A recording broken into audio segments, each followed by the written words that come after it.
Hello ఉసే చారు ఎక్కడున్నావు? తొందరగా ఇంటికి రావే. ఏమైంది? నువ్వు రావే చెప్తాను. 9 చుట్టాలు వచ్చారా ఏంది? చుట్టాలు వస్తే నేను మీ ఇంటికి ఎందుకు పంపిస్తాను? నా బాధ కూడా అదే అమ్మగారు. ఇప్పుడు వస్తే ఇంకెప్పటికి పంపిస్తారో అనే. నీ జీతం డబుల్ చేసే టైం వచ్చింది. చారు పనికొచ్చేసింది. అంటే శాలరీ పెంచుతానంటే తప్ప పంచేవన్నమాట. చిట్టి చీమలు పెరగని పోరాటం చక్కెర కోసమే కదా అమ్మగారు. అర్థం కాలేదే. శాలరీ కోసమే కదా ఈ సావు కష్టాలని అంటున్నా. సర్లే నీతో నాకెందుకని ముందు నేను చెప్పేది విను. వారం రోజుల నుంచి రాజును అబ్జర్వ్ చేస్తున్నాను. చాలా డిఫరెంట్గా బిహేవ్ చేస్తున్నాడు. అమ్మో, గాలి సోకి దయ్యం ఏమైనా పట్టుంటుందా? రోడ్డు మీద వెళ్ళేటప్పుడు మంత్రించి నిమ్మకాయలు మిరపకాయలు తొక్కుంటారా? నాకు తెలిసిన మాంత్రికుడు ఒకడు ఉన్నాడు, అక్కడికి వెళ్దాం పదండి. ఏహే, ముందు నేను చెప్పేది విను. చెప్పండి. ఈ మధ్య ఇంట్లో రాత్రి కనిపిస్తున్న వస్తువులు పొద్దున పూట కనిపించట్లేదు. సెకండ్స్ లో అమ్ముకొని మందుకి సిగరెట్ కి తగలబెడుతున్నారేమో. వచ్చానంటే చెప్పేది విను ముందు. మొన్న రాత్రి గులాబీ మొక్క చూశాను. తర్వాత రోజు మార్నింగ్ చూస్తే అది లేదు. ఒకరోజు ఫ్రిడ్జ్లో చాక్లెట్ బాక్స్ చూశాను. నెక్స్ట్ డే మార్నింగ్ చూస్తే అది లేదు. ఒకరోజు బెడ్ మీద టెడ్డీ బేర్ చూశాను.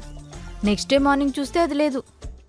పొద్దున్నే వాచ్మెన్ వచ్చి, ఏంటమ్మగారు, అయ్యగారు రాత్రి తెచ్చిన సామాన్లు మార్నింగే పట్టుకెళ్ళిపోతున్నారు అన్నాడు. అప్పుడు అర్థమైంది ఇదంతా మీ సార్ పని అని. ఓహో, ఇప్పుడేం చేద్దాం మరి? రాజు నిన్న నైట్ ఒక లెటర్ రాస్తూ కనిపించాడు. ఈరోజు మార్నింగ్ దాన్ని తీసుకెళ్ళాడు.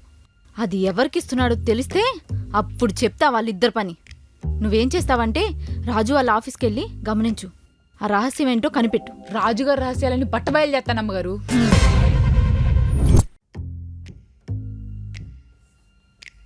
कौन चाहिए? ఓ సార్, ఈ వాచ్మెన్ ఏదో అడుగుతున్నాడు. क्या पूछो उनको कौन चाहिए? మీకేం కావాలండి? నాకు ఈ ఆఫీస్లో పని ఏమైనా దొరికిద్దాం అడగండి సార్.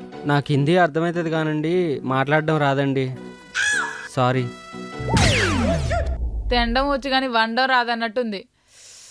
ఇప్పుడు ఏం చేయాలి?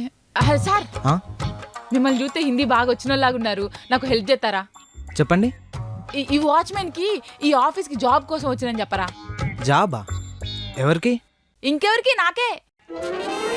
ఇది సాఫ్ట్వేర్ కంపెనీ అమ్మా, నీకు జాబ్ ఏముంటది? సాఫ్ట్వేర్ కంపెనీ అయితే చతుర్థి జాబ్లు ఉండవా సార్? ఓ, మెయింటెనెన్స్ డిపార్ట్మెంటా? నేను ఎల్లో కథని పంపిస్తాను, వేకెన్సీ ఉందో లేదో చెప్తాడు, ఓకేనా? ఏమైందమ్మా? ఎలాగైనా ఈ జాబ్ నాకు వచ్చేలాగా చూడండి సార్. అసలే చాలా కష్టాల్లో ఉన్నాను. ఊకో ఊకో, నేను చెప్తా అమ్మా, ఏడో ఊకో.